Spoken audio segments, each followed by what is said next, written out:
Candace Parker, a legend, hangs it up. All-time women's basketball great Candace Parker, who last played for the Las Vegas Aces before going down with a season-ending foot injury. She announced her retirement on social media Sunday, marking the end of a career for one of the sport's best players and for nearly 2 decades, one of the faces of the game. Here's a portion of what she posted on IG saying, "I promised I'd never cheat the game and that I'd leave it in a better place than I came into it. The competitor in me always wants one more, but it's time. My heart and body knew, but I needed to give my mind time to accept it." Monica, how would you describe Candace Parker's legacy? Man, I know the compliment legend is being tossed around a lot, right? People say to me, and I'm like, whoa, whoa, whoa, haven't done enough. But I do think that she is a legend of the women's game. I mean, Candace, first of all, the accolades in and of itself. Multiple NCAA championships, multiple gold medals, multiple WNBA titles. But the one that stands out to me in her collection of very many is being the Rookie of the Year and the MVP, or the MVP her rookie year. Like, to me, the WNBA, there's an absolute curve, and for her to hit it and really kind of be one of the first utilitarian, non-position or positionless players in the WNBA at such a high level, what an incredible career she's had, and glowingly. Her teammates speak of her so glowingly. Nneka Ogwumike was on that Spark squad when they won the WNBA championship. She's the president of the WNBA PA. Tremendous, tremendous in terms of how much she learned from Candace, what she saw from Candace, her work ethic, what was required to win.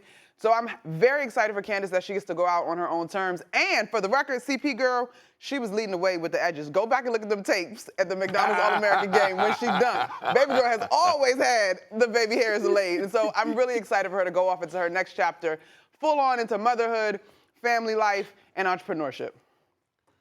You're right, Monica. She's on the, when we throw the term GOAT around and we talk about this or that, but she's on the very short list of greatest women college women players ever. You look at her accolades, and she was a defensive MVP. Yep. Let that sink in. So she's a finals MVP, she's an MVP, she's a most outstanding player in college, she's a Naismith Award winner, a Wade winner. She has all the accolades to back it up. Led the league in rebounding.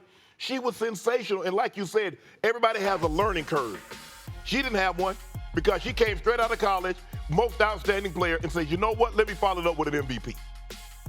You've only seen that once in the NBA. I think Wes Unseld won the MVP in his rookie season, and he was a finals MVP. Man, Candace Parker, she is on the short list. Now, you can, whoever you want the Cheryl Millers, or you want the Stewarts, or you want the Taurasi's, but she's up there. Maya Morris, you're going to have to put her on that list when you're talking about great, great women players. Candace Parker doesn't have to take a back seat to anyone. Mm-hmm. She doesn't. You know, it's kind of hard when you consider so many of the things that have been said about everybody else. How do you find something different to say about somebody so special? And you really, really can't. You just got to simplify it. She's a winner. Mm-hmm. She's a winner as an athlete. She's a winner as a person. She's a winner in life. And she's going to be a winner in this industry because she does an outstanding job doing NBA games, working on TNT when she does that. She's an incredible talent.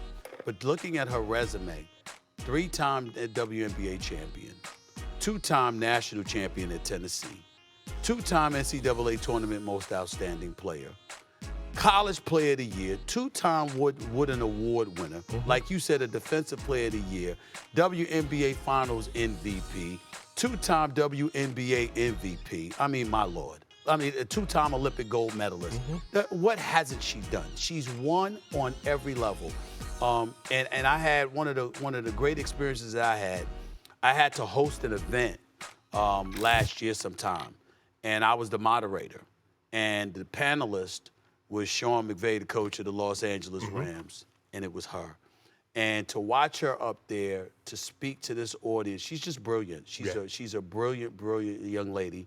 And for her to accomplish what she has accomplished and to walk away this way, I mean, listen, we're celebrating her now, but nothing that we do, nothing that anybody does, even the stuff that the boys on TNT last night and what they were doing, nothing's enough for somebody this great that has been a treasure to the industry into the profession. And, you know, you just can't say enough about her. You really can't. Monica, what could she have been if injuries didn't rob her? Ooh, Shannon. Ooh.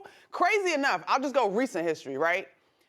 That Las Vegas Aces squad won back-to-back titles in the WNBA for the first time since early 2000s when the Sparks actually did it, right? Candace Parker didn't have the opportunity to play the full season.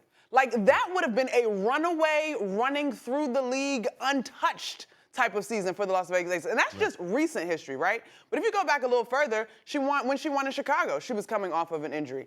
To me, there's probably another MVP in there if she has the opportunity to stay healthy. And I got to sit down and really think about it. If there's another championship, maybe in LA, it's starting to get a little tricky with the roster. But there's definitely just more accolades for sure if she's able to stay healthy. Yeah, she's a legend, and she'll continue to grace us with her presence on TV. That's for sure.